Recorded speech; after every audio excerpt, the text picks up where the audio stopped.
Hello, Warwick. Hello, Nick. Hello, listeners. Welcome to another episode. You already know which podcast this is because you listen to every single one because you're so dedicated to improving yourself by consuming the content that Coxie and I create. Why am I laughing as I say that, Nick? I don't know. I think that I should have gone with the joke after all. It would have been funnier than me. No. That was a very serious start to our podcast today. And perhaps that's right in tune with where we need to be today. It's a far more serious conversation than we sometimes have at the very least. Well, I'm looking forward to chatting with our guest who's sitting here being very quiet, as he's been instructed. And I'm looking forward to this chat because in our sort of pre-conversation that we have with our guests before we hit record, today's guest has already put me on the spot and made me commit to being the best dad that I can be for my boy when he starts school. So I'm like, hang on a second, this bloke's already rolling out the coaching. So I'm looking forward to our chat with Trevor Farmer. Welcome to the podcast. It's a pleasure, mate. An absolute pleasure. Now, is that how you roll, mate? You just meet someone brand new and you're like, righto, mate, I need you to commit to something for me. Is that how you roll when you meet people? Okay. Do you want to go into some coaching on that? Well, we can do that now. I think we cover it later. Should I get the boxing gloves out, mate? Yeah, no. See, what people misunderstand, I'm an ex-veterinary surgeon, but I was never in the veterinary business. I was in the people business managing pets. Your tradies are not in whatever they do. That's how they do it. The height to which they arrive and the lifestyle which they develop is 100% dependent on their ability to lead people. So that brings up the next thing. What's the definition of a leader?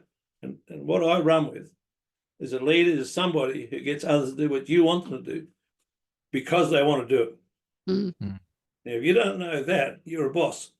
They're going to turn up late. They're going to have a high staff turnover, da-da-da-da-da-da-da-da. And then you come back to me and say, you can't, the millennials are hopeless.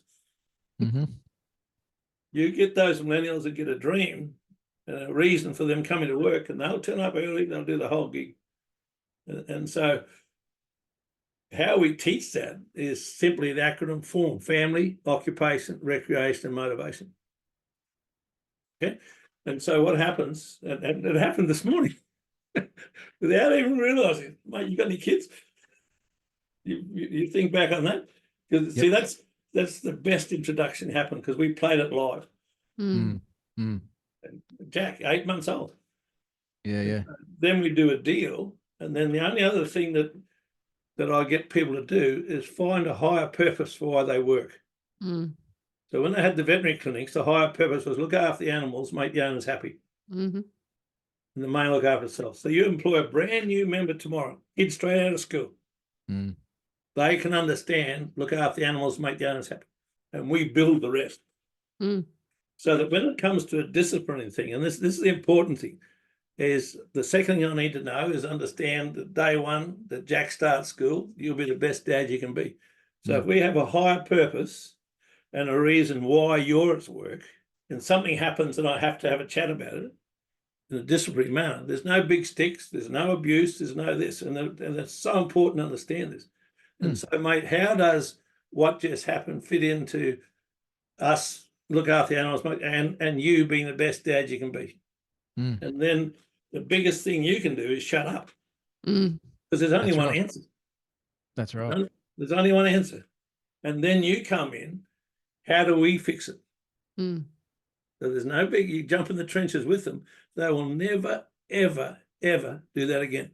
So, Trevor, there is so much in there that I could, and we will speak to. I've got a bunch of questions I want to ask you about that. But can you just take us back and give our listeners some insight into who you are and how you've come to be chatting with us today? Yeah, okay. Well, I think I go back to grade 4. Okay, Dad was a stock and station agent. That someone looked after the management, probably Cloncurry, Alice Springs, Darwin. And so out of that, I had such an unbelievable childhood and experiences. I've always wanted to get back to the bush. I've always wanted to get back to indigenous. That's underlying and that's happening. But grade 4, came home from school one day, we had a little border collie called Patches. Always at the front gate, but she wasn't there. Our house is about probably 600-800 mil off the ground. Mhm. And he's this little dog underneath the house throwing convulsions. So I got underneath and pulled it out, and I got her in my arms. She's shaking, and then she'd go quiet. And then she'd start up again more intensely. And when you're in grade 4, Mum can do anything. Yeah. So I'm saying to Mum, fix it. She says, I can't. Why can't you? We got to find a vet. And I asked Mum, what's a vet? Never heard of those 3 letters and that. What's a vet? Well, she died in my arms. And what that did was imprinted here on my heart. I'm going to be one of those vet things, no matter what. Yeah. Yep. And if I could sit here for 2 hours, the path I got to become a vet was ridiculous. But I strongly teach people to live 5 universal principles. Number 1, nothing happens by accident. Number 2, his timing is always perfect. And you can call his whatever you like, because they don't want to be told anyway. Number 3, he'll never send you something you can't handle. But here's the caveat. Number 4, he's got a crazy, sick sense of humour. I think our listeners will identify with that one, mate. And number 5, coincidence is his way of remaining anonymous. Now, see, if I can get people to live that, now you can become a witness participator and cease to be a judge. And so what happens then? We go to work, and away it goes. So grade 4, in it goes. That was Cloncurry, moved up to Darwin, Alice Springs. I had to go to boarding school in Charles Towers from Alice Springs, because there's no grade 11 and 12 in Alice Springs, and finished that into uni. And see, that's why it's so important. I'm going to be one of those vet things. I did first year vet science in Townsville in 1969. Small university, so we had academic advisors. You can come and give me all the advice you want. I walked into this room, and this dude, big black glasses, he said, I'm here, you're my academic advisor. And he said, what do you want to do? I want to do vet science. How many points did you get? I got 22, the bare minimum points to get into uni. And he looked at me and said, you're wasting your time. You know, if you don't have that heart-based dream, that bloke steals it. That's right. Or you'll keep rabbit. And he's the universe. So he was our lecturer of 1 of 3 chemistries, and we had to get 150 out of 300. But his exam was the only exam at the start of the last term. I said, right, I'll jam this. I'll get this out of the road. And bang. And I knew that when we sat for that paper, there's nothing they covered that I didn't know. And I only came top in one subject in my whole university career. There were 176 science students, and we had to do pure science, whereas the guys in Brisbane had a modified science course. And so, and I found out from one of the demonstrators I got 93%. So I'm working it out, 93 from 150, only got to get 30% the other 2. Because it's a done deal. Cruising, yeah. Way it went. And what that led to was at the end of 4th year, I married a vet, the same year as I was, and then it was a matter of surviving. So if we're going to see each other, we had to set up our own clinic. I went to 17 lecturers, the lecturers we had in 4th year and final year. Based on your teaching, what's my chances of surviving? And 2 out of 17 said yes. Wow. But they were the 2 I respected. Yep. So away we went, assuming one of us are going to pass. We paid rent on the premises 3 months before we graduated. Wow. Wow. That's a commitment. Because once you get this, and people have dreams out in front, but rather than have dreams out in front, you've got to have that. But begin with it's a done deal and work backwards. So we opened the clinic, and it was a total passion. Away we went. Did everything that I teach people not to do now. Never took any holidays. Never da. And Sally, when we got together, she didn't want any kids, because every time she picked the baby up, it cried. And she could save any animal. But what happened was we opened the clinic, and it just went ballistic because we cared. See, if people don't care how much you know, they know how much you care. It's the little tiny things. Very true. Right. And she got to 30, and Chris was 40 years old. So 40 years ago, if you didn't have a baby before you're 30, they're going to be born with 3 heads and 6 tails. Yeah. So she's running out of options. Chris came along, and 6 years later, Bert came along. The best thing ever happened. Mm. And so away we went. So built these. By the time 88 came, I was 14 years, 3 veterinary, or halfway through building a big veterinary hospital that we could live upstairs on. And but what happened was, an old burnt out horse vet came into the clinic. He wanted to learn a bit about greyhounds. I'd treated thousands of the things, so there was no drama. He was there Monday, he was there Tuesday, and Wednesday morning, Sally dropped Chris off from preschool. He raced past the operating table to go and raid the fridge, because that's what 5-year-old kids do. And this vet just put his hand up and said, "Can I teach you something?" I said, "Yeah, absolutely." And all he said was, "At the pace you're running at, soon that kid will be 18. And we go through life, there's forks in the road. And quite often you've got to take the fork that's got the least amount of traffic on it to be where you are, because you followed your heart. Mm. So then the universe comes into play. A mate I had 1 cup of coffee with, like 4 years earlier, turns up in Townsville, and he got involved in network marketing. And see, I'd had a go for a run in the mornings, and I've had 2 callings, if whatever that means. One was that we have to be incredibly strong for a very short period of time. And the second one was the limitation of your futures between your ears. 3 veterinary hospitals, farm, $500,000 in the share market, crazy stuff. Crazy stuff. And what happened was I wanted an answer. So I was looking, but the answer had to have time on one hand and a big income on the other, because I knew I could make a huge income. The only model out there that does it is network marketing. So 1 cup of coffee for this guy, and then what he did, he left me a book, because see, the only place I could reach for help and assistance was the veterinary profession. We were way up the top of the teepee, and he left me a book, 7 Strategies to Wealth and Happiness by Jim Rohn. And that was the start. So just absorbed it and swallowed it, sold the clinics within 12 months, and to become a full-time dad. A whole lot of financial things I did wrong, but the gig was to be a full-time dad. And so we did that, and got involved. And I guess the next big thing was be very careful what you say when you're setting those dreams.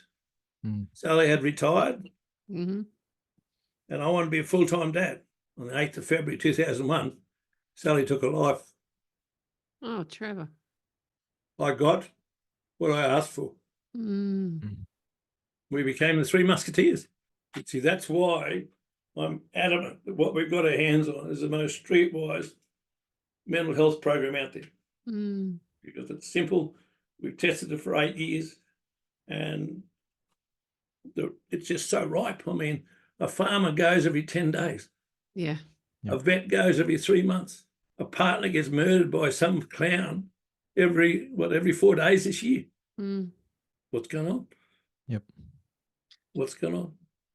And it's not always as obvious, Trevor. I mean, without delving into your personal circumstances, you sold practice. It sounds like, financially things are okay. And it would be easy for people to think that, it doesn't make sense, but it's not as obvious for those of us who have had experience with people who have struggled with their place on the earth.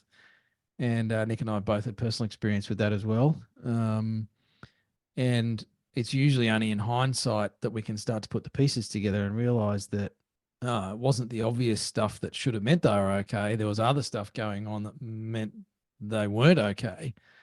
And that's what I've found over the years with a lot of the awareness programs and mental health programs and stuff. It's perhaps a little surface level, a little too obvious, but there's more going on, as you've just alluded to. What's different about perhaps what you've learned and in terms of the program that you run, Trevor? Yeah, well, I think listening to introspection begets wisdom. I cannot put that in front of you enough. So to look within is to make you wiser. If you don't honour that, it'll either lower your self-worth or it'll make you feel guilty, both of which blow up tomorrow. That's right. So pull up, introspection begets wisdom. What happened, I've taught this success stuff, as I said, for 30-odd years. And the ladder came from a book by David Hawking, Letting Go, and Dr. David Hawking. And if I've got an ability, is to take a really complex thing and put it as a simple product that everybody can relate to. And so this ladder here, if you have a good look at it, it's color-coded. And how it's played, there's a QR code in the bottom, and that's 10 minutes of me to explain the ladder, because people come to our workshops, they go home with the ladder, they put it on the fridge, and people's friends say, "What's that?" They're fully disgusted in 1.5 minutes. Yep. So that's 10 minutes of me teaching exactly the benefits of and this, that, and other. And if you're in the dark red zone, don't hesitate to reach for medical help, because you may need it. Yep. Yeah. Yep. How it works, and what David Hawking said, what is held in the mind, including your subconscious, tends to manifest. And your body simply follows it. So if we undo that, if you've your knees go or whatever happens, okay, what's going on behind the scene? And so whenever I'm working with people and a physical thing comes up, I said, "Can I ask you a question? What went down emotionally 60 to 90 days ago?" And for more than half of them, they just break out in tears. Male or female. Yep. Male or female. So, okay, that's what it is. Let's move forward. And the key to why this works, though, is so we'll just cover the ladder now. At any one time, the little voice in your shoulder, what is the feeling behind what you just said to yourself? And this ladder's got 17 rungs of consciousness on it, and you may be angry. If you accept you're angry, you move up to the light between green and yellow. You're operating on a different vibrational frequency, and the anger loses power.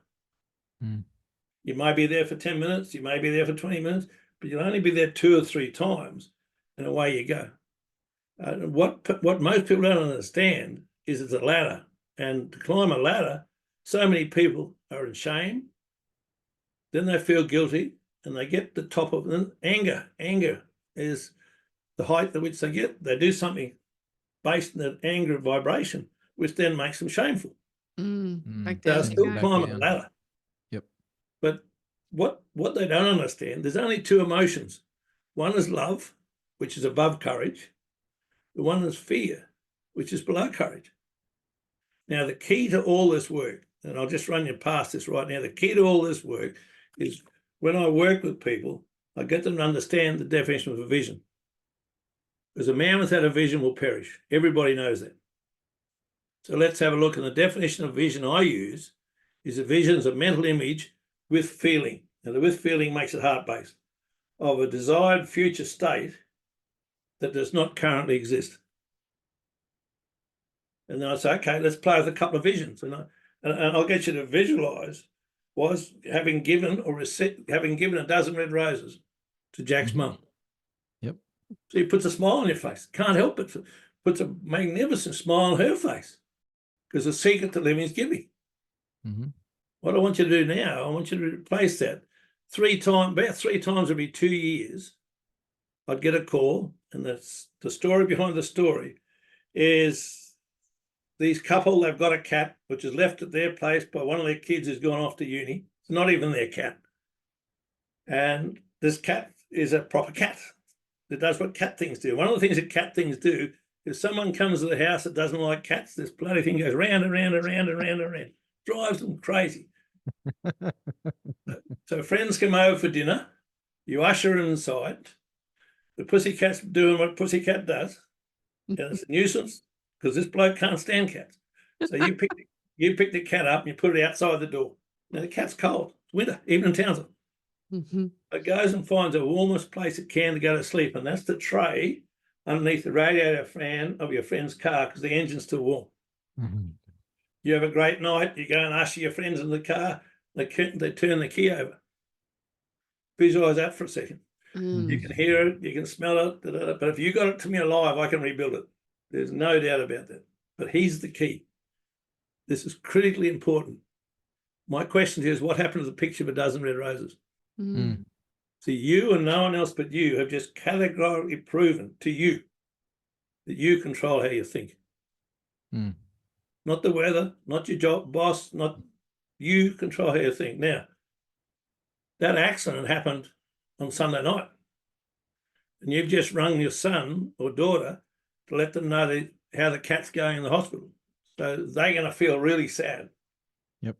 See, it wasn't the event that made them feel sad. That was on Sunday. It wasn't until their thought process knew of the event that they chose to feel sad. Welcome to the ladder. Because once you understand that and hold that accountable at any one time, where am I on this ladder? That's why I get people to put it in the fridge. Trevor, how do you speak to the thing that, well, I see in a lot of people is almost a state of denial around what you've just demonstrated, is that we are in control of our thoughts and therefore our feelings. And I come across people who they acknowledge that that's a possibility for some people, but for them, it's not the case. You know, it's like, yeah, but you don't understand. I've got this going on and this going on. And how can I possibly think any differently when, you know, my staff aren't working effectively? I've lost all this money on jobs. I can't pay my bills. You know, my wife and I are more distant than we've ever been. I don't have time for the kids. And when I do, I don't want to be around them anyway. How can they possibly just, you know, click their fingers or wave a magic wand and just think differently? You know, for a lot of people, it seems almost fanciful. Well, how do you cut through that with people? Beautiful. The best way to cut through it is put it, like I just described to you guys, on the table. Now we can talk. And then, can I ask you a couple of questions? Lead with a question. Always lead with a question. And when they say yes, now we're on a level playing field. So whatever it is, it's them at the top of the teepee. They've lost control of their life. So there's a whole myriad of ways in which you can go from there, but keep the ladder out in front. So based on what you just said, where are you on this ladder? And get them to own it. And they will be either worried, and see, all worry, all fear is from the rung of worry, and all anxiety is a high energy form of worry. So if you're anxious about it, and the other thing that's really important is to just jump in bed with them and say, mate, I understand, I've been there. If you're under financial pressure, that's the worst cloud you can get. It just sits over you for 24 hours a day, 7 days a week, forever. That's right. But who put you there? Didn't just shut up. What we're about is let's jump in the trenches together, and we'll move you out of here. And then I would then go back and say, you got kids? And I would know that. I'll probably work with a guy. Yeah, okay, so let's go and think about what we set up. Let's go back and have you the best dad you can for when Jack starts school. You have to go back to the dream because they're living in an ever descending energy pool below courage because they're living as a victim. Trevor, can you talk to us a bit more about that concept? It's something I've come across a couple of times. You know, the opposite of fear isn't courage, it's love, and vice versa. And just picking up on what you talked about before, it's almost like courage is actually the thing that changes fear into love, or vice versa. You know, it flips us between the two. It's not the opposite. So can you just expand on that for our listeners a little bit, mate? Okay, here's the question. What's the only word that's ruled the world since 9/11? It's probably an obvious one, mate. No. What is fear? It? Yep. Fear. So if we all live in fear, we create ISIS. We create ISIS because we're all operating the vibrational frequency of a victim. And that's, I mean, look at today's world, for God's sake. But as long as I can get you to put your head in the pillow at peace tonight, and we throw our rock in our puddle and it just radiates out, we can change it. I mean, here's a bit of scientific information for you. It only takes a square root of 1% of the population to change it. Square root, so 20 people at one of our workshops, 20 squared, 400, 1%. We've influenced 40,000 lives. We are so close. as long as we understand, step above courage. Mm. And this answer is not going to come overnight, because it's taking them anywhere between 1 to 20 years to get to where they're at. Mm. And that's why I call all our workshops now, what's happening on your watch. See, when I'm brutally honest about it, after being married for 27 years, Sally took her life. That happened on my watch. Mm. And when I can get people to take that accountability, we can move mountains. Because the rest of the workshop is there's only 5 reasons that can screw people up. Number one, what happened yesterday is a spent check. So they're living in the past. What happens tomorrow, you got no guarantee on. So stop worrying.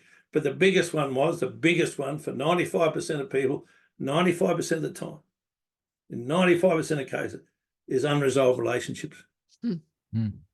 So the way I teach it is the bank manager rings up at 5 to 5 and says, "G'day, Waz, how are you?" Puts the phone down. Why me? Why does he want to ring me? Now, if you ring him at 2 minutes to 5 and say, "Listen, Fred, I want an appointment to see you at 10 o'clock on Tuesday morning," you are at total peace. Mm. It's not the financial problem. It's resolving to solve the problem that brings you peace. Mm. And that's the third one. What goes around comes around. We all understand that. Anybody accumulates power, self-destructs. So there's only 5, and that's what and each one of them is different. So we just work it through. So each step, so they own what we're discussing, and always go back to, mate, based on where you're at, who are you going to be when Jack starts school? Trevor, clearly you've done a lot of your own self-work to get you to this point, to be able to A, articulate it, but B, put it together as a workshop that people can do so they can be influenced to create their own change. Can you tell us a bit about that work you had to do yourself to get to this point? Yeah, it came out of that run. I went for a run. The limitation of your future is between your ears. That was the start. And I was searching, absolutely searching. I was lost, but I didn't know where to go. Mm. And what do we do? What do we do as providers, as male? Work harder. Madness, absolutely madness. So the first thing I teach people, first thing is, if you own your own business, so what holidays do you take?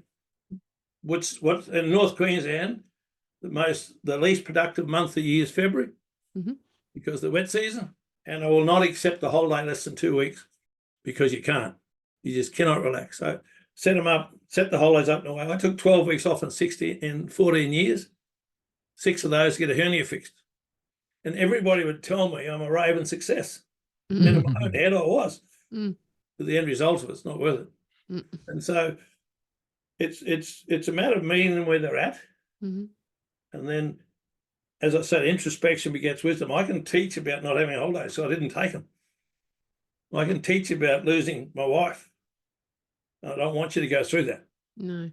And it's what I searched for, Nick, was just, and it wasn't actually craving a search. It was just interesting. It was just a reading from one to one to one to one. Oh, that makes sense. This makes sense.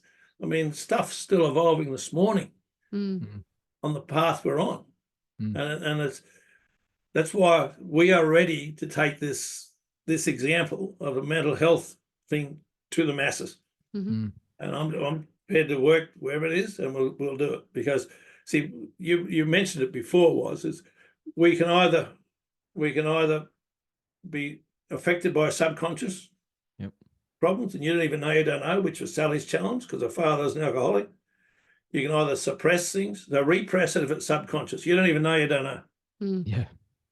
You can suppress it, push it on the carpet, it'll go away. You can go into denial, or you can process it.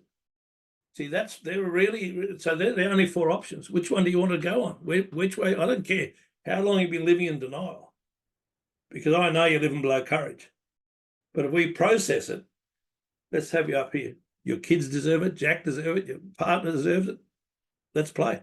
Trevor, it's I think something else that I've observed is that a lot of people they cognitively know or agree with these sorts of principles. You know, that they would be listening to you speak through this and go, yeah, well, I don't want to be in denial, and I absolutely want to process it. And, there's been people in my life that, I lost someone very, very close to me through by their own hand, unfortunately. And they said their whole life that they don't have any problems. They've worked through all their stuff and they're all good. And nothing could have been further from the truth. And I think a lot of us know, in inverted commas, these principles in some way or another, but to implement them or action them or live them on a day-to-day basis is a whole nother story entirely. And often I find it's a lot of little things that we can do that mean we are being conscious of what we're doing. We're choosing, and that's something that I do. You keep referencing my son. I started consciously being the best dad that I could be before he was even born, because that was a choice that I made. Yep. But for me, that looks like little things on a daily basis. It's not big stuff. And I think, again, that's where people perhaps get a little distracted or off track, is they think they have to do some transformational workshop, or they've got to, do this big work to be able to actually achieve this goal that you're talking about. What's your thoughts on that, first and foremost? And also, if you agree with me, and you don't have to, are there small things on a daily basis that make up this practice? Oh, absolutely. Absolutely. Little tiny things done every day make a huge difference over time. Mm. So where they are right now is they've been doing those little tiny things below courage. That's right. So now it's exponentially, the overwhelm heap is too big. Mm. Yeah. But if you break a heap down, I mean, one of my crazy projects was on acreage, a road up the hill. My mother-in-law built a house there. I had to maintain this thing, or else I could cement it in. Telstra came in and they put the cable straight up. Now that's going to wash out in 12 months. Or I can cement it. Now what actually happened, by hand, 143 tonne of blue metal, which is 120 tonne of sand and about 26 tonne of cement powder. It takes 5.5 hours for one person to mix up one sheet of weld mesh. And there we go. Now, I did that straight after tearing my meniscus, and everybody wanted surgery. It's at 992. Everybody wanted surgery. And I said, well, hang on, I don't need to have surgery. So I started this project. And after the first one, my knee was sore as. Maybe they're right. Then I pulled up for a while. I said, well, you don't know until you've done two. So now we've got two down. And my knee wasn't as sore. And those huge projects gather momentum so long as you understand any overwhelm heap is 6 or 7 little quadrants. And grab the smallest one, financially wise, grab the smallest one you're paying the highest interest on. Mm. And you've got a winner. And so a lot of this is I think it's coaching, as in just jump in the trenches with them and let's sort out what's going on. And bit by bit by bit. Absolutely. Because they're sitting on top of a big overwhelm heap and it's just too big. How you fix that is, let's get aware of the habit patterns you've got today. So, did you bounce out of bed with goose pimples? Not a hope in bloody hell. How long's it been since you've done that? I've never done that. Well, I rest my case. Because if you're a human being, present tense, not a human to be, so you can stop worrying, and not a human being, so you can let go of being guilty, you bounce out of bed, go to the mirror, look in front of the mirror and go, yes, I like what I'm looking at. And see, what happens is, this is where people make a mistake, is a vision's a mental image with feeling, desired future state. So I'm 115 kilos. I don't look at 115 kilos. I look at 100 kilos. I didn't lose the weight, because the first 3 letters of the word diet, what do they spell? What's your subconscious mind? What's its role? Have you survived? It's a million times more powerful than your conscious mind. And so in front of me, yes. And then you move on to what's going to happen today to be one step closer to where you want to go. And just break it down to bite-sized chunks, because today's the only day we got. We don't want to. One of the biggest challenges that people have was that they set up tomorrow from yesterday. That's right. And that's a huge mistake in most cases. It's 100% a bad mistake if they're living below courage. And so what we do is, through the workshop, we go through all this stuff and have people around you. If you study networks, if you study the SEALs, if you study SAS, they study a whole lot. they all have teams of 6, you plus 5. And if you've got 40 staff, the cream always rises to the surface. So just be a witness participator. Look who's coming to the surface, build them. So now this guy's got his 5. And you can go through hundreds. Now, why is that so important? Because you want to know the birthdays of the individual kids. If they haven't got kids, they will be, and they're single men, they will be looking for a fishing boat, a 4-wheel drive, or an off-road buggy. If you start asking the questions about form, you got any kids, and you go, yeah, light your bloody head off. He's paying too much maintenance. Get out of there. Yeah. We want to get in the paddock where we can say, I believe you can do that. If you read our book, classically our book, and I was doing a session for a big automotive maintenance mob. There were 30 tradesmen in this room, and right in front of me was a little first-year apprentice sitting on the floor so he couldn't be seen, like this. So I said to him, mate, why do you work? He said, for money. There's no emotion in that. That's right. So then what we do, we don't tell them anything. We let them, it's like working a good sheepdog, just work them wide. So having got the money, then what? We'll get a house, because that's what his mum wants. So, mate, having got the house, then what? And then the voice changes. I'll get my bike. So what do you want? I want a Yamaha 450. I had no idea. I'm not into dirt bikes, but he was. And I said to the seniors in that room, make sure between now and next week, you go and get a brochure from the Yamaha shop on a 450. And what happened was, he's another young millennial. He had to do 300 or 400 of these weld-out jobs, and they just hate numbers. They hate, it's just too big. So, mate, how many have you done? He said, I've done 4. I said, mate, that's only 296 to go. And he looked at me like it's an absolute pork chop. So let me break it down and say, okay, now we think about this. Where are you going to be between, how many can get done between now and Smoker? 5 or 6? Okay, let's go for it. And at Smoker, I reset it to the end of the day. Now, the next week when I came in there to catch up, he came up to me and said, when I finish this, I'm buying my dirt bike. Turns up 10 minutes early, stays 10 minutes later. No sick days, because he's got a dream. It doesn't have to be there with a shift and spanner or cursed or cussed or anything. And that's a major part in the leadership hierarchy to avoid silly accidents among the young ones. Really, really major. And Trevor, I want to make the point that that kid's got a dream that means something to him. Yep. Not others. Yep. You know, Absolutely. Make money, get a house, that's doing stuff out of duty or what he thinks other people think he should do. And it's a big topic that we talk about here on the podcast. And it's something that most trade business owners struggle with, is how to actually motivate their team. And I feel like you've just packaged that up nicely in that little example of find out what actually means something to them. Yep, and you'll pick it in their voice, mate. Honestly, and the other thing that there's principles I need to understand that goes with it. Number one, what other people think of you is none of your business. And if I told you you're a wheelbarrow, you're going to go live in the garden shed for 2 weeks?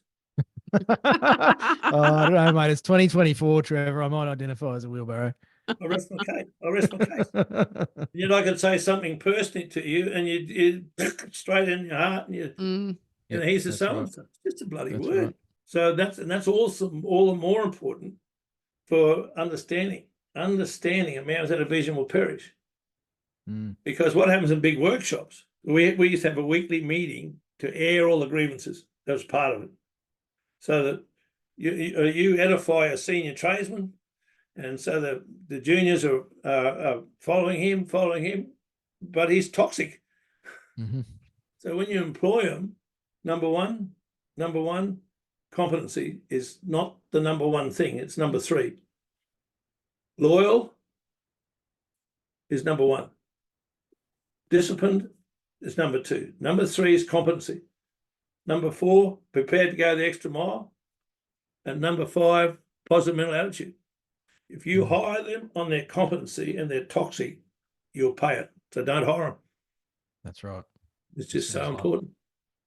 Dependable is the first one. Dependable, loyal, competency, positive mental attitude, go the extra mile. And so classically, when you build a team, 5 to 6, we used to knock off at 6 o'clock. A cesarean came in. I never, ever asked the girls to stay back. Just went out the back and did the cesarean because they were part of a champion team. And the champion team starts with the guy at the top. So if it's not working for you, the first thing you do is start looking in the mirror. That's the first thing. And that goes into, so when you start building the teams like this, and then it starts to gather momentum, it's just a pleasure to be at work. And we don't have to worry about mental health issues. That's right. Now, all the addictions. I mean, if you understand the hormones that we inherited as cavemen, number one, dopamine. Now, dopamine is derived to lift us up. So you and I on a hunt, we're going to get a kill for the tribe. You're the apex male, was. You get first right of women and first right of food. Not likely, but it's a nice vision. But I'm working there with you. I want to be fed. So we get the kill. We're coming back and I sprain my ankle, break my ankle. Mother Nature gave us a huge dose of endorphins. That's the first one. It's a very personal hormone. It's a hormone that hits you after 45 minutes of training and just feel bulletproof. This is a painkiller. We get the kill back. We go out for a hunt all day and don't even see a track. 10 o'clock next morning, you see some tracks and we both go, yes! Dopamine lifts us up till we get the kill. We've got oxytocin. This is the one that really intrigued me, the love hormone. Oxytocin is, I used to put it in the bitches and cats to push down the pups and bring the milk down. Beautiful. The SAS and the SEALs are driven by oxytocin. The elite fighting groups in the world. Because when you pull them together and give them recognition for an award, why'd you do what you did? There's only one answer. It doesn't matter what nation it is, because they would have done exactly the same thing for me. That's right. So oxytocin, and that's why you can thank me, and thanks very much, mate. I appreciate it. You touch me, high five me. We both get a lift, but every other person in the workshop gets a lift. That's right. You know what the hardest thing is? The hardest thing is to get leaders to high five. They want the increased production. Then they go and watch Friday night football. The machos, the AFL down there or rugby league up here, and they're hugging and bouncing and da because they know how important it is. Now, high oxytocin depletes dopamine. The problem with dopamine is highly addictive. So any form of addiction, including work for men, but all the rest of it. And I say to people, when you get out of bed in the morning, you reach for a bottle of scotch, what are you? You're an alcoholic. You get out of bed first thing in the morning, you reach for your iPhone, what are you? You're addicted. You're addicted. So oxytocin has a negative effect on dopamine. So what you find, addictions diminish. And then we got good old cortisone. And this is the major problem that the world's in today. And that is, as a caveman and a saber-toothed tiger up my backside, I needed cortisone to fill up my muscles with glucose because the adrenaline already kicked in, my pulse was going 200. Now I can get to the forky tree, but as a caveman, I switched it off. We don't switch it off. We drip feed it 24/7 and we call it stress. Yeah. Now you don't need an immune system when there's a saber-toothed tiger up your backside. Yeah, that's right. And and cortisone inhibits oxytocin, which brings the addictions back in. And the final one in the series is melatonin. That's the healing hormone. You know, there's a saber-toothed tiger walking in the front of your cave. You know, you shouldn't go into a deep sleep. So the cortisone stops you sleeping properly.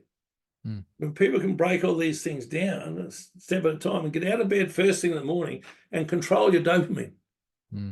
Look in front of the mirror. Shit, I like what I'm looking at. You don't have to like what's coming back in the mirror. But you have to give yourself the self-worth, and away you go. It's about putting it out there. Absolutely. And I have a problem with the way well, I'll call it our industry in terms of coaching and mentoring and some of that motivational stuff, is this whole idea of fake it till you make it. Yeah, bullshit. And unfortunately, punters have misconstrued that, and it's not necessarily their fault. The best implementation of that I can come up with is a bit like you're saying, Trevor. You know, look in the mirror in the morning and go, yes, I don't have to like what I see, but if I put it out there, I fake it. Eventually, it manifests. Yep. After creating that as a habit, whether it's doing the mirror thing, whether it's, you know, going to the gym when it's 5 degrees outside and you really don't feel like it. I don't have to love it, but if I go and do it and I fake it, ultimately in time, our bodies actually flick over to, no, this is who I am.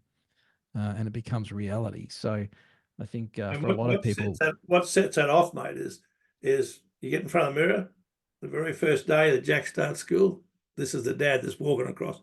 Then you'll go and do your training. That's right. That's right. right. The visions. It's in our book. I helped a young guy win the World Open water ski titles. Our book's entitled "The Last 1%." And where that came from, this young bloke, he's an Australian champion, no doubt. He was a good skier.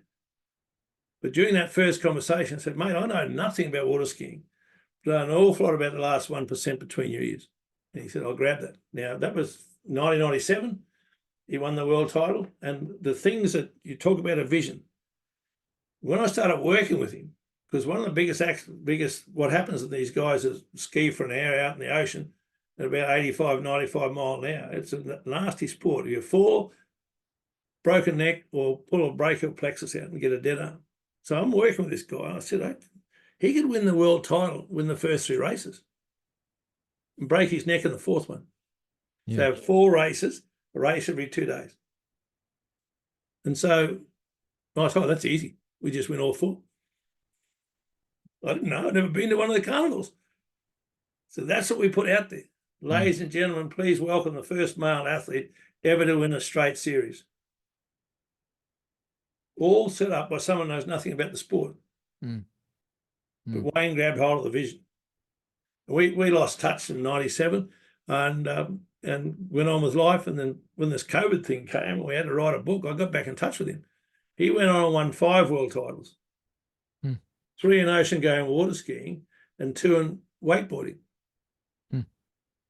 He's never fallen off because the principle's the principle.